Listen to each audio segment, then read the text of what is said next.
बच्चों, जैसा कि हम पिछले 2-3 दिन से अपने पहले टॉपिक मध्यकालीन भारतीय इतिहास के स्रोतों का अवलोकन कर रहे हैं और इसमें मैंने अपने पहले लेक्चर में जो जो भी ये जो स्रोत हैं इनका एक संक्षिप्त विवरण आपको दिया था। और उसके बाद हम हमारे जो बहुत महत्वपूर्ण ऐतिहासिक स्रोत हैं उनकी हमने विस्तृत चर्चा प्रारंभ की थी। और जैसा कि आपको ध्यान होगा कि जो पहला जो बहुत महत्वपूर्ण स्रोत था तुज़ुक बाबरी, उसके का विस्तृत विवरण मैंने आपको बताया था और साथ ये भी बताया था कि कैसे वो बाबर के समय को जानने का एक बहुत ही सबसे महत्वपूर्ण स्रोत है। तो इसी कड़ी में आज हम कुछ और जो महत्वपूर्ण स्रोत हैं उनके बारे में चर्चा करेंगे। तो इसमें जो अगला जो स्रोत है हमारा फ़ारसी में, वो है तारीख़ फ़रिश्ता।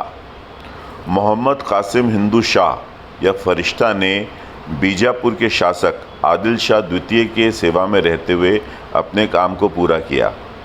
उसके द्वारा किए गए काम को तारीख़ फ़रिश्ता और गुलशन इब्राहिम के नाम से जाना जाता है। फ़रिश्ता ने अपने काम में भारत के इतिहास को शुरू से लिखने की कोशिश की। उसने राजाओं, उनके राज्यों, मुस्लिम सूफियों, भारत की भौगोलिक स्थिति और यहाँ की जलवायु के बारे में लिखा।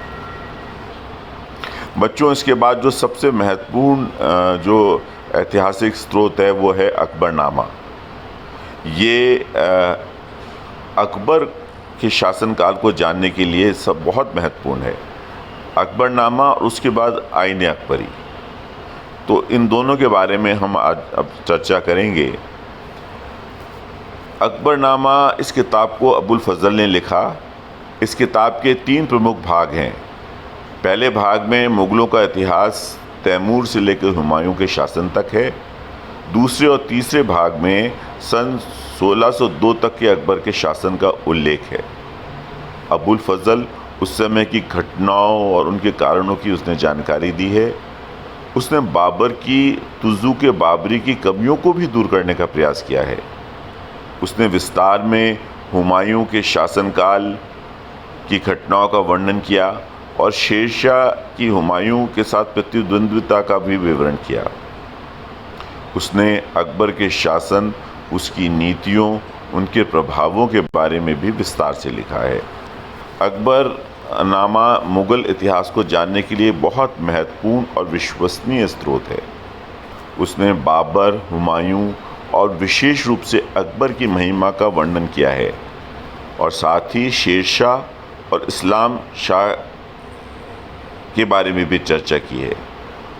इस किताब के तीसरे भाग को आईन अकबरी के नाम से भी जाना जाता है। आईन अकबरी, इस किताब को भी अबुल फजल ने लिखा और इस किताब में अबुल फजल ने अकबर के शासनकाल की घटनाओं का वर्णन नहीं किया, बल्कि उसके प्रशासन, कानून, विनियम आदि का भी वर्णन किया। यह किताब भी 3 खंडों में लिखी गई है। अबुल फजल ने इसमें शाही खजाने, सिक्कों, हरम, अदालत, समारोह, सैन्य और नागरिक अधिकारियों, उनके पद, न्याय और राजस्व प्रशासन की स्थिति, राज्य की आय के स्रोतों, व्यय, अकबर का दीन-ए इलाही, विदेशी आक्रामकता, हिंदू और मुस्लिम संतों और विद्वानों आदि के बारे में लिखा है। इसलिए अकबर के शासनकाल के दौरान संस्कृति और प्रशासन को जानने का यह सबसे महत्वपूर्ण स्रोत है। अगला जो हमारा स्रोत है वो है तबक़ात अकबरी। इस किताब को ख्वाजा निज़ामुद्दीन अहमद ने लिखा था। इसमें भारत में मुस्लिम शासन के प्रारंभ से लेकर अकबर के शासन के 29वें वर्ष तक की घटनाओं का वर्णन है। यह 3 विभागों में विभाजित है। इसके पहले भाग में निज़ामुद्दीन अहमद ने भारत में मुस्लिम शासन और दिल्ली के सुल्तानों के इतिहास की शुरुआत का वर्णन किया है। इसके दूसरे भाग में उसने मुग़ल साम्राज्य के बारे में बाबर से लेकर अकबर के 29वें वर्ष तक लिखा है, और तीसरे भाग में उन राज्यों के बारे में लिखा है जिसमें मालवा और गुजरात है, उसके वर्णन मिलता है। तबकाते अकबरी मध्यकालीन भारत के एक बड़े हिस्से के विषय में व्यापक ज्ञान प्रदान करता है, अतः इसे एक महत्वपूर्ण साहित्यिक स्रोत की सामग्री के रूप में माना जा सकता है। अगला जो हमारा महत्वपूर्ण स्रोत है वो है मुत्खाबे उत तवारीख। इस किताब को अब्दुल कादिर बदायूनी ने लिखा, जो अकबर के शासन के दौरान अरबी, फ़ारसी और संस्कृत के विद्वान थे। बदायूनी अबुल फ़ज़ल का छात्र था और अकबर द्वारा अबुल फ़ज़ल को अधिक सम्मान दिए जाने के कारण उससे ईर्ष्या भी करता था। बदायूनी धीरे धीरे कट्टरपंथी सुन्नियों के समूह के समर्थक बन गया।